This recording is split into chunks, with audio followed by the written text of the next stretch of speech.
আমাদের দাবি হলো আমাদের এক্সাম 15 দিন, ন্যূনতম 15 দিন হলেও পিছাতে হবে, স্থগিত রাখতে হবে। তারপরে আমাদের কোয়েশ্চেন স্টুডেন্ট ফ্রেন্ডলি করতে হবে, এমন না যে অনেক ইজি করতে হবে।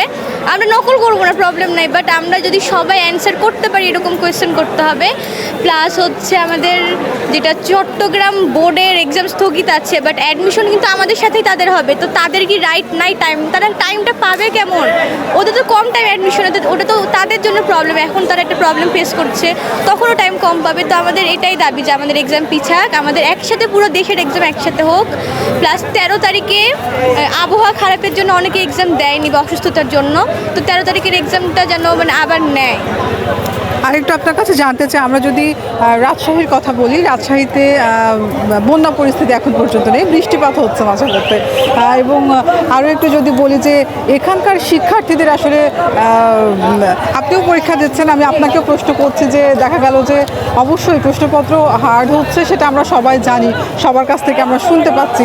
সেই সাথে শিক্ষার্থীদের যে চেষ্টাটা, যেমন আপনারা পরীক্ষা দিচ্ছেন, আমি যদি ভুল না করি, আমি অনেকবার আপনাকে দেখেছি যে আপনারা খেলা দেখছেন বা এই যে বিষয়গুলো, আপনার পর্যাপ্ত ঘুমের প্রয়োজন, আপনার পড়াশোনার সঠিক সময়ের প্রয়োজন, এই যে বিষয়গুলো হচ্ছে, রাজশাহী শিক্ষার্থীরা আসলে কতটা চেষ্টা করছে পরীক্ষা ভালোর জন্য? আসলে আমরা তো এমন না যে পড়িনি, সবাই ভাবছে মানে যারা এবার এইচএসসি দিচ্ছে তারাই জানে তারা কি প্রবলেমটা ফেস করছে। যদি আমরা 2 বছর নাই পড়ি তাহলে আমাদেরকে আমাদের কলেজ বা বোর্ড অ্যালাউ করলো কীভাবে বোর্ড এক্সাম দিতে?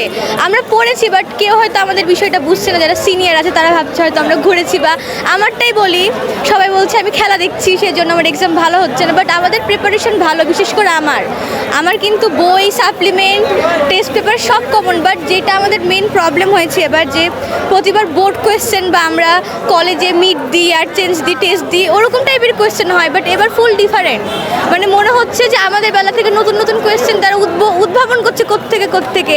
টিচাররা পর্যন্ত আমাদেরকে পড়াতো কলেজে বা প্রাইভেটে যে না এরকম কারিকুলামে হবে, তোমরা এরকমভাবে পড়ো, আমাদেরকে না পড়ে হুট করে মানে আমাদের। আর মেন কথা, আমাদের কিন্তু এত বছর পর ফুল সিলেবাসে এক্সাম হচ্ছে, তো ওই হিসেবে আমাদেরকে প্রিপেয়ার না করে হুট করে এরকম দিচ্ছে, অনেকে কিন্তু ফেল করবে। মেন কথা, কালকে রাজশাহী দুর্গাপুরে একটা মেয়ে, আমাদের এক বোন সুসাইড করেছে। এসবের দায় কে নেবে এরকম কোয়েশ্চেনের জন্য?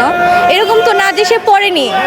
যদি সে এরকমই হতো যে না পড়ে এক্সাম দিয়েছে, সে নিশ্চয়ই রিগ্রেট থেকে সুসাইড করতো না ফেল করার ভয়ে। তার তো যদি না পড়তো তার তো মনে ভয় থাকতো না যে না আমি পড়িনি, আমি কেন সুসাইড করবো, যদি সে উচ্ছৃঙ্খলই হতো।